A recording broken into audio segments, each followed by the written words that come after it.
ഇന്ന് നമ്മൾ ഒരു റാൻഡം ഒരു റെസ്റ്റോറൻറ്റ് നമ്മൾ കോഴിക്കോട് മാളിക്കടവ് ഭാഗത്ത് ബൈപ്പാസിൻ്റെ സൈഡിൽ കൂടെയുള്ള ആ സർവീസ് റോഡിൻ്റെ സൈഡിലാണിത്. ഒരു തരങ്ക് എന്ന് പറഞ്ഞിട്ട് ഒരു സ്ഥലം. കുറേ ആൾക്കാർ പാഴ്സലൊക്കെ വാങ്ങുന്ന കണ്ടിട്ട് ഞങ്ങൾ പോയതാണ്. ഉച്ച സമയമായിരുന്നു.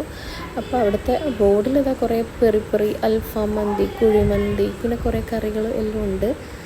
നമ്മൾ ഒരു ബിരിയാണിയാണ് ഓർഡർ ചെയ്തത്. ഇനി അടുത്ത പ്രാവശ്യം വേറെ എന്തെങ്കിലുമൊക്കെ ട്രൈ ചെയ്യണം. ഇത് നാരങ്ങൻ്റെ അച്ചാറും പിന്നെ സാലഡും. ഇതാണ് ബിരിയാണി. പാർവതിക്ക് കുറച്ച് എരിവില്ലാത്ത ഭാഗം കൊടുത്തിട്ട് ബാക്കി ബിരിയാണി പ്ലേറ്റിലേക്ക് തട്ടിയതാണ്. ടിപ്പിക്കൽ കോഴിക്കോട് ബിരിയാണി അല്ല, ആ ഒരു ദം ബിരിയാണി ഇല്ലേ അതല്ല, പക്ഷെ മസാലയ്ക്ക് ടേസ്റ്റ് ഉണ്ട്, വേറൊരു സ്റ്റൈലാണ്.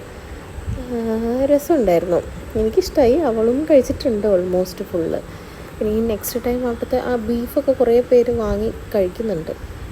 ചിക്കൻ്റെ ഉള്ളിൽ ഇത്തിരി വേവ് കുറവുള്ള പോലെ ഉണ്ടായിരുന്നു. പാർവതി ഒറ്റയ്ക്ക് കഴിക്കുന്നുണ്ടായിരുന്നു. നല്ലതായിരുന്നു. 160 എന്തോ ആണ് പ്രൈസ്.